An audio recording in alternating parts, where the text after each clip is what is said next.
Welcome back to the show, everybody. I'm Brian Lee Durfee, author of The Forgetting Moon and The Blackest Heart, both published by Simon & Schuster Saga Press. Today we're going to be I already read it. We're going to be reviewing a book that I've already read. Actually, I've read this twice now. Cry of the Hawk by TerryCJohnston. One of my favorite Western, book number one in one of my favorite Western trilogies of all time. The other two books are Wherein and Dreamcatcher. This is book one in the series. Came out in 1992. We're going to talk about the cover. We always talk about the covers first, because I love graphic design and illustration. I like this cover. It is painted by an illustrator, a very famous illustrator named Lou Glanzman. He did all of the covers for the series. And he's done quite a few of the TerryCJohnston book covers in general. TerryCJohnston is one of our great Western writers. He's probably done about 50 some odd books. I think on the back here it says over 3.5 million TerryCJohnston books sold in the world. So the guy's a big deal, and he writes a mean-ass fucking Western, right? Okay, so what is this about? It's about a Civil War guy. He's from the South. He fought in the Confederacy. He was captured by the Union. He was held in a prison, the Rock Island prison. He left his family. He's from Missouri. Small farmer in Missouri, leaves his family, his wife and his kids in Missouri to go fight in the Civil War, ends up in a Union prison camp. And he's there and it sucks. And the Union officers offer him a way out. They're like, hey, we need some of you guys to come help us fight Indians out on the plains and out west. So we're going to give you a Union. You're going to have to disavow a Confederacy. We're going to give you a Union uniform, and you're going to be a part of our army because we need men, and you are going to come help us fight Indians for a period of time, and then we will let you go home. And so our main man, Jonah Hook, that's his name, he's like, I'll take that deal. He's like, I got to get out of this prison. This prison sucks. So him and a bunch of other dudes,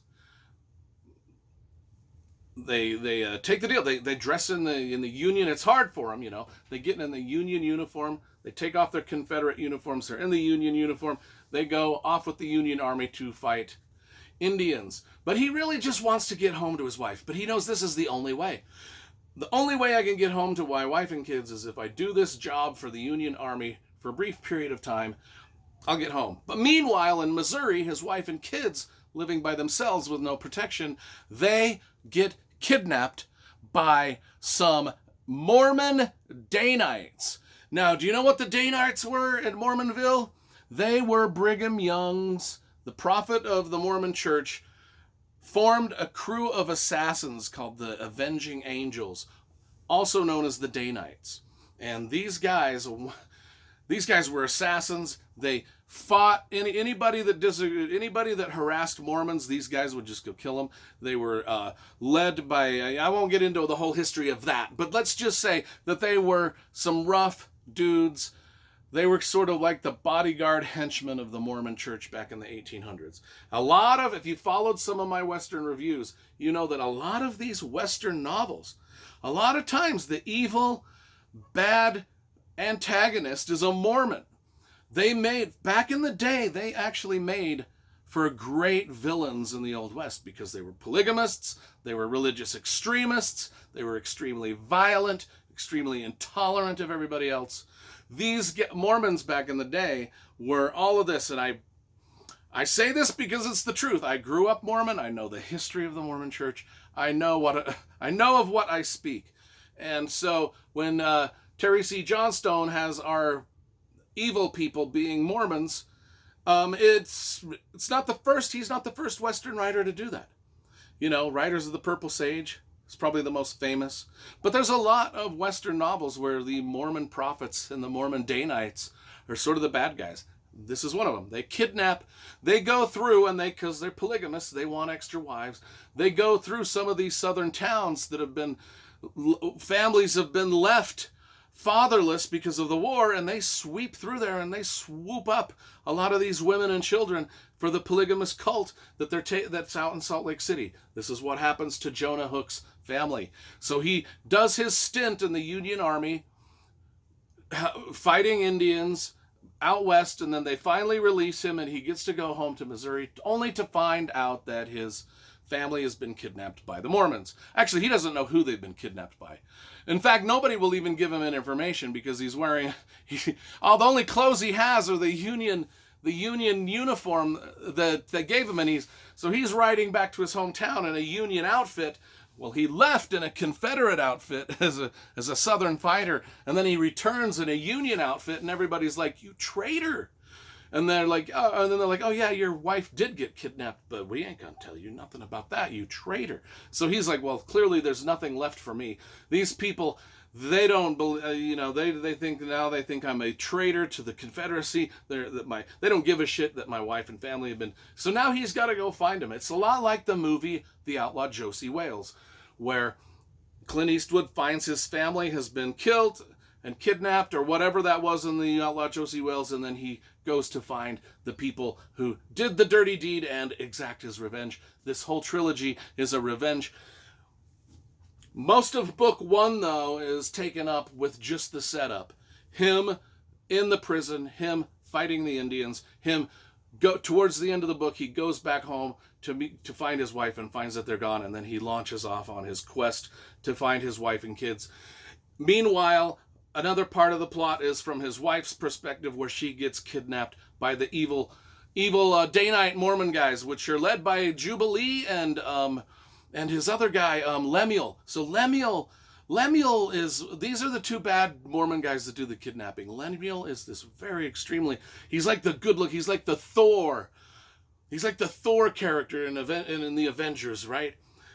Lemuel is like this muscle-bound, just golden hair Adonis of a man, and every woman swoons when they see him. His only weakness is he's got a bum leg.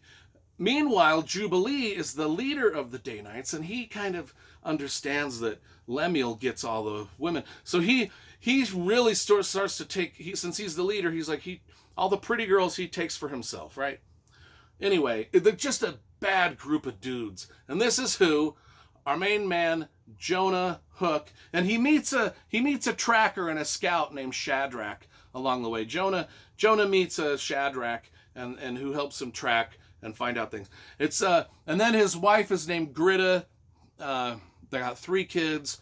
Some of those kids are female, which also is appealing to the Mormon polygamists, because now we've got young girls that we can kidnap and put into our cult also. And so now that's the setup. Book 1 is the setup for the revenge tale that takes place in the final 2 books. And it's one of the great, and these are good size, these are thick books. They're not these little tiny Louis L'Amour books that you can get through in a couple of hours. These are going to take you a little bit. These are all 500-600 pages each. So very detailed and densely written Westerns where TerryCJohnston, he describes the Western landscape. He describes the Indian culture. He describes the Civil War culture. Everything that he's done is very, very intricately and well researched. So this is why TerryCJohnston's one of the best for the fact that he writes big Westerns and they are historically accurate, very well researched. And a lot of times they've got, and including this series, they run into actual, like Custer and Wild Bill Hickok. They run into characters that are real people in history, Brigham Young, things like that. So I give Cry of the Hawk, like it says, it's one of my favorite Westerns. I give Cry of the Hawk I'll give it a 9 out of 10 because I want to save my 0.5s and my actual 10 out of 10s for the sequels because they're way better. Way better. This is the setup. The 2 sequels where the revenge tale really gets going are where it's at. So Cry of the Hawk, great book.